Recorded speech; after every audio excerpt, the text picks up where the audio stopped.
We're the Pierces. Welcome to the Uplifted Hands. Okay, so we're gonna do things a little bit. We're trying new things. Yes, we're trying new things. We're thinking that one video every day, one 8-minute video every day versus one 40-minute video. Will be a lot better, and hopefully working for you guys. Let us know how you guys. Yeah, and it's come follow me, so come follow us. Yeah.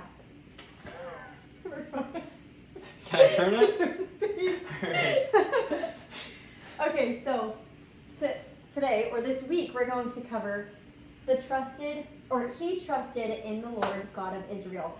We're going to be going over 2 Kings 16 through 25, but today's video is only going to be over 2 Kings 16 and 17. And there's a lot. I had 50 slides for today's lesson, and my husband had to humble me. But, so now we only have 15. Let's start it off though. So, this chapter started off overwhelming because there's a new king, there's a lot going on all at once.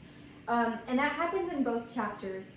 But right now we see Ahaz, the king of Judah. He is the new king, name is Ahaz. We see the problem instantly in verse 2. He did not that which was right in the sight of the Lord his God, like David, his father. Basically, this is a warning for this chapter. And then we watch Ahaz start to copy everyone around him. We read how Ahaz starts doing things of other nations.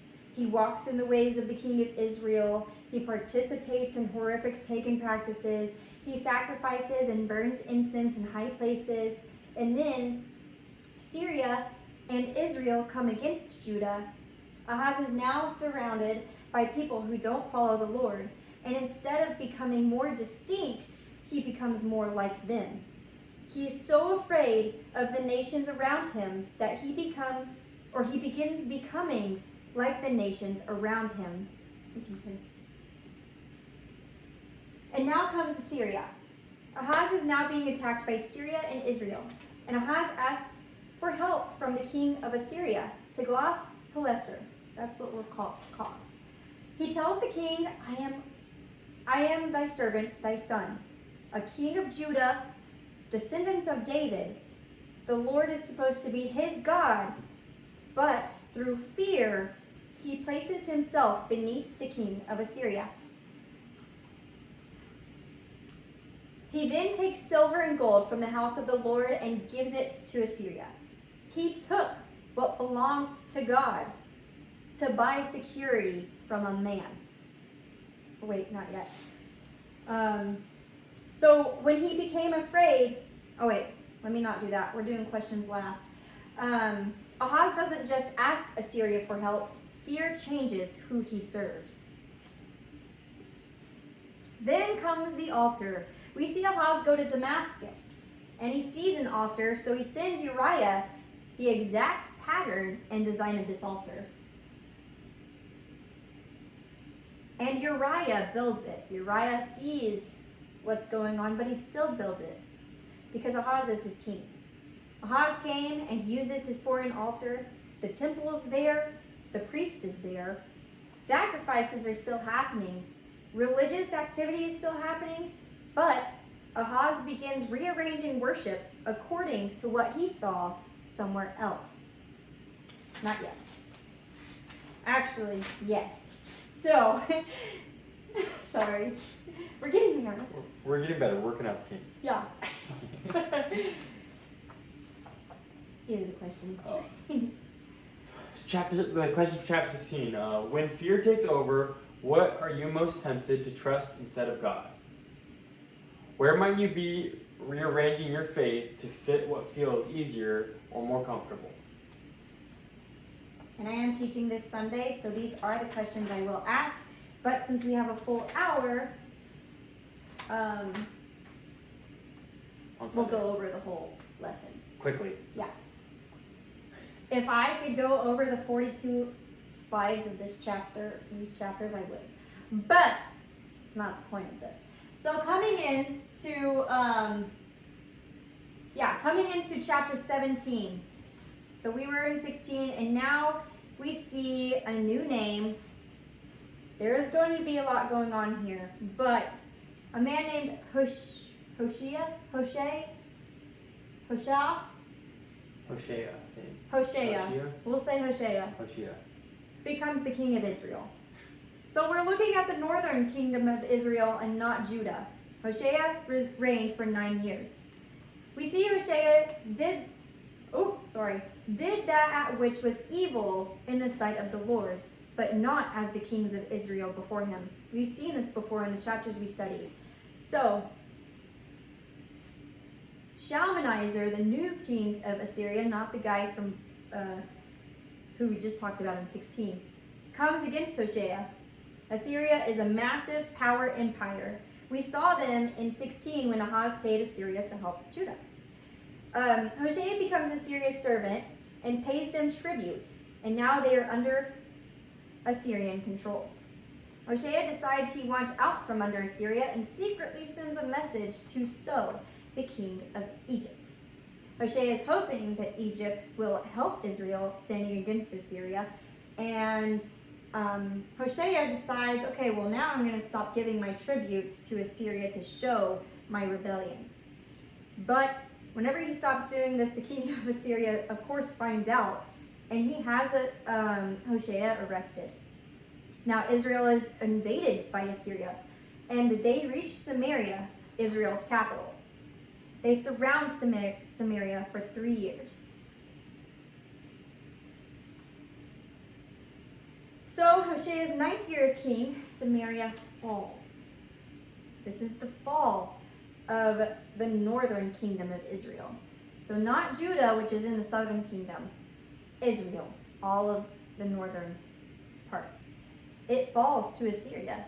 The Assyrians remove the Israelites from their land and relocate them.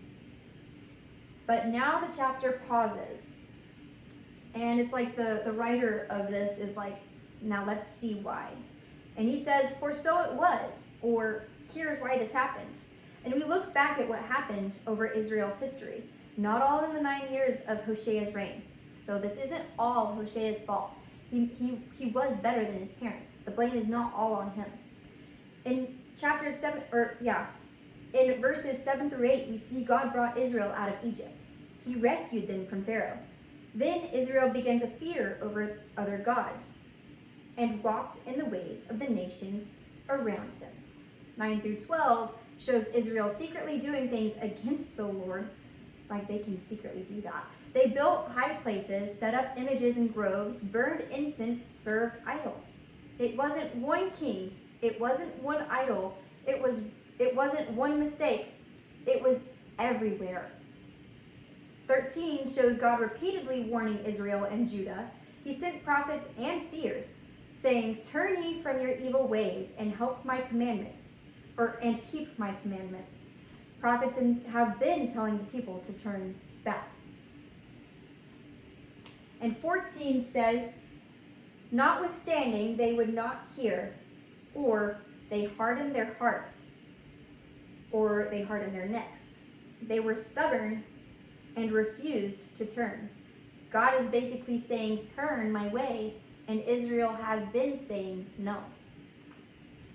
And then in 15, we see what we think would be the worst, right? They followed vanity and became vain, which means Israel followed worthless things and then became worthless. 16 through 17, Israel abandoned God's commandments, so it does get worse. They abandoned God's commandments wholly, made molten images, 2 calves. They worshipped Baal. They worshipped the host of heaven. They sacrificed their children.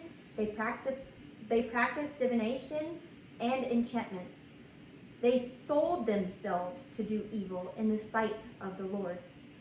And then 18 says, therefore the Lord was very angry with Israel and removed them out of his sight. Assyria carried Israel away in verse 6. We saw this. Then there was none left but the tribe of Judah only. And then 19 we see now he's pointing at Judah. The writer is pointing at Judah. So after seeing everything Israel did, the scripture says also, Judah kept not the commandments of the Lord their God. Israel just fell. Judah is walking in the same direction. And we just read in 16 how Ahaz, king of Judah, copied a foreign temple or altar and moved the Lord's altar out of the way so they could have this new one. And in 20 to 23, it shows how Israel separated from the house of David. Jeroboam led Israel to sin. People walked into the sins. God repeatedly warned them, and the Lord removed them out of his sight. You're gone. I'm done. And now we're going to change scene back to where we left off. So we see Assyria bringing people in from Babylon, Kulna, Ava, Hamath, and we couldn't figure out how to say this word, so we're just going to go for it. Sepharvaim? We did a really good job. Sepharvaim? We don't know. But, anywho, so Assyria is bringing in all these people from different places and putting them in Israel. So 25 shows how these new people do not worship the Lord. So, lions always come up in the perfect places. But lions come out and they start to kill multiple people. The people think it's because they know not the manner of the God of the land. Meaning, this land has a different God and we need to learn how to worship this God so the lions don't keep killing us. And they tell the problem to the king of Assyria. Then we see 26 through 28 shows the king allowing one of the priests that they threw out back in to Samaria, and he lives at Bethel. And he taught them how they should fear the Lord, which would be great, right? Like you'd think, oh, well now we have the answer. But 29 through 31 shows each group continuing to make and worship their own gods. So they learned about the Lord, but they don't abandon their old worship. And 32 through 33 explains, so they feared the Lord and served their own gods. Not we reject the Lord, but we will worship God too. So one part of their worship will become for the Lord, but also it's just as a part of their own faith. So 34 through 40 starts repeating the covenant again. It says, don't fear other gods. Don't bow to them. Don't serve them. And remember the covenant. Remember the Lord who brought you out of Egypt. Fear the Lord, worship him, serve him. And 41 ends with, these nations feared the Lord and served their graven images, and then their children and their children's children. So then we started with seeing these generational things, faltering and altering everything bad, but we see it again. We see the generational part again, and they teach their children the same mixed worship, and then their children, and then their children's children. So it goes on, and that's where chapter 17 ends. Oh, sorry. There we go. The question for this chapter is, what are you following every day, and who is it slowly shaping you to become? What might be competing with God in your life while you still tell yourself that you follow him? Oh no, I didn't put the uplifted hand. I like these chapters. Something that I took away from it, right, is like you looked at like the stories of the Bible. Mm-hmm. It's like a pendulum. Like Yeah. there's like people are doing really good and they're following God, and then they kind of like slow down, and like in the middle it's like they're following God, they're not really, Mm-hmm. and then it's like down here it's like they've totally indulged in their wickedness, Yeah. and then they get home, like God humbles them, and then they like come back over here, they're working on themselves, and they get like, it's like a pendulum. It kind of like makes me think, it's like, where are we at in the pendulum? Yeah, I'm kind of worried about it. Yeah. Not really, but I mean, I know God's got us, Yeah. right? Yeah. And in the end, it's not about me. It's about God and his plan. And where do I line up with that? But in the end, we'll all know. So, no worth worrying about it right now. It's like, I got children to feed. All right. Okay. Well, thank you for listening. If you made it to this point, what are we at? Yeah, I don't know. Just under 15 minutes right Okay, now. well, All we'll right. see you guys tomorrow.